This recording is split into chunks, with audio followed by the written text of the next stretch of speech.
Hey, ¿qué tal? Soy Carlos Montenegro y hoy vamos a hablar sobre las generaciones computacionales. Es bien sabido que hoy en día los seres humanos tenemos una gran dependencia por la tecnología, pero esto es gracias a que esta tecnología que nosotros hemos desarrollado con el transcurso de los años facilita nuestra vida y la hace más plena. Pero ¿alguna vez te has preguntado cuánto tiempo se demoró el ser humano para llegar a la tecnología que tenemos hoy en día?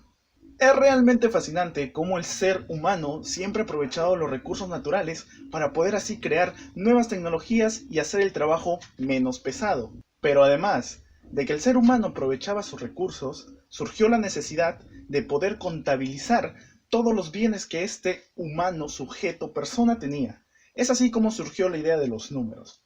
Bueno, comenzaron contando con los dedos, piedritas, etcétera. Pero luego que ya se forjó la idea de los números, es así que realmente surgen las operaciones matemáticas. Pasa el tiempo y con ello el ser humano estudió cada vez más profundo la naturaleza y se dio cuenta que algunas ecuaciones matemáticas podían describir algunos fenómenos físicos. Es aquí donde comienza el desarrollo de las máquinas para contar. Computar. Existen 5 generaciones computacionales. Muchos autores no se han dado o no se han puesto de acuerdo con las fechas exactas sobre las épocas o los rangos en los cuales las generaciones han existido.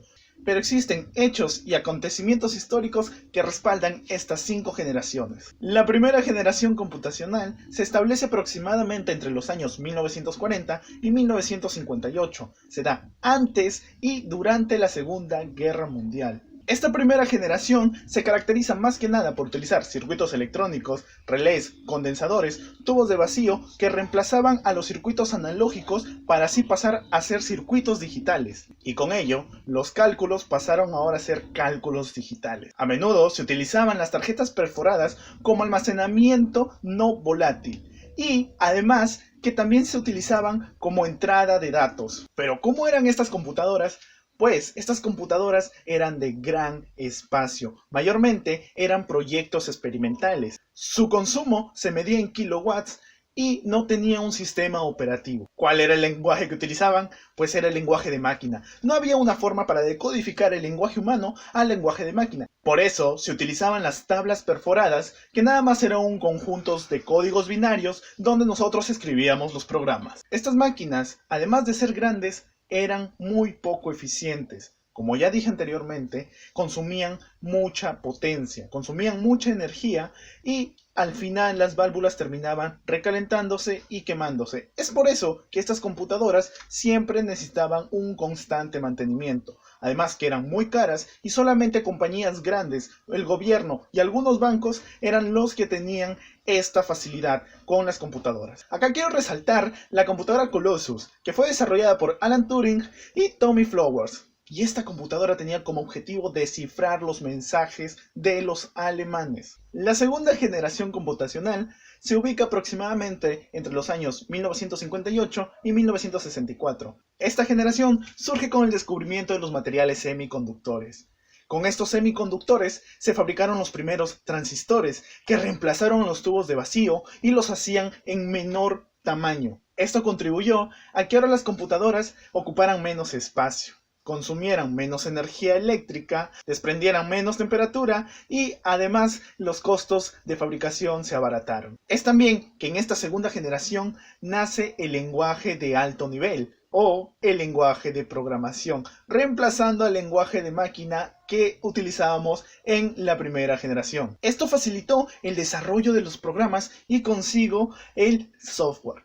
Además, que también ya se utilizaban los tambores magnéticos y los núcleos de ferrita como almacenamiento de información. Un dato muy curioso de esta generación es que se desarrolló el primer juego en una computadora llamado Spacewars, que nada más tenía como finalidad demostrar que una computadora podía hacer cálculos matemáticos complicados y así poder ejecutar un juego completo. Y llegamos a la tercera generación computacional, que se ubica aproximadamente en 1964 a 1974. Esta generación se llama la generación de los circuitos integrados. Con mejores métodos de fabricación, es así como se crean los circuitos integrados, los chips o las pastillas de silicio, que albergaban dentro de ellos condensadores, diodos y transistores. Además, que estos chips ya tenían un tamaño más pequeño y con esto aumentaba la fiabilidad, pero además las velocidades de operación aumentaban y la eficiencia era cada vez mayor. En esta generación, el software ya es controlado mediante sistemas operativos. Estos tenían como finalidad tener una mejor familiarización del operador con la máquina. También, con la disminución del tamaño, nacen acá por primera vez las llamadas microcomputadoras, que eran cada vez un poco más accesibles al público en general. Además, que acá ya fue posible utilizar los discos y las cintas magnéticas como medio de almacenamiento. La cuarta generación computacional comprende aproximadamente los años 1974 y 1983. Esta generación es conocida como la revolución de la informática. Es acá donde salen a la luz los primeros microprocesadores fabricados por la ya conocida marca Intel.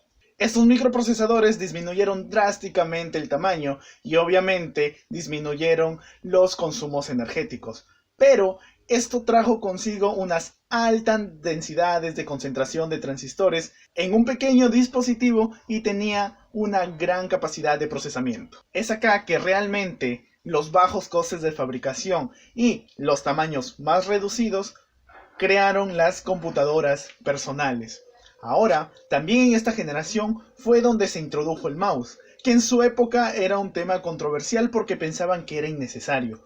Y como sabemos muy bien, hoy en día el mouse es casi indispensable, por no decir indispensable en nuestra computadora, ya sea de escritorio o nuestra laptop. Es así donde además muchas marcas comenzaron a fabricar también sus PCs, que ahora eran llamadas clones, pero que realmente a nosotros consumidores nos conviene, ya que al tener distintas marcas compitiendo, estas siempre van a ir un poco más alto con respecto a la tecnología. Es así que en esta generación ahora se crean los sistemas gráficos. Es ahora que nosotros ya podemos tener un poco más de facilidad al manipular estas computadoras. Nacen también los disquetes de 5.25 pulgadas, de 3.5 pulgadas, las ranuras de expansión y los discos duros en las computadoras. Y llegamos a la quinta generación computacional.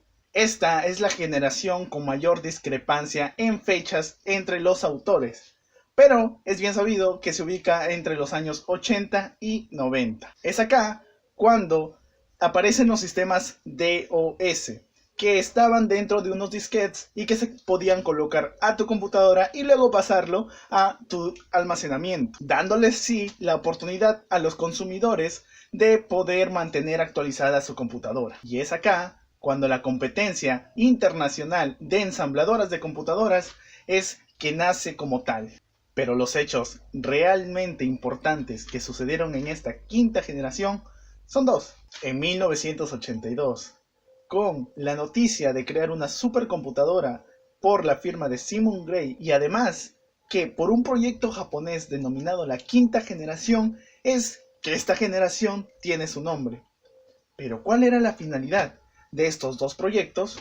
Su finalidad era la misma. Era crear una super máquina que esté muy potenciada, fuertemente capacitada para aprender por sí misma, mediante procesos altamente avanzados y que no hubiera la posibilidad de diferenciarlo con un hombre. Fue así como el término inteligencia artificial tomó poder, ya sea en la sociedad o en los desarrolladores. Es también en esta generación donde nacen muchas nuevas tecnologías. Se intensifica la interconexión computacional, el Internet, ampliando así las fronteras de las telecomunicaciones. Se crean también los primeros CD-ROMs, los formatos MP3, los formatos PostScript, que nada más fueron o son el antecesor de los formatos PDF, además de muchas más tecnologías, ya sea en software o en hardware.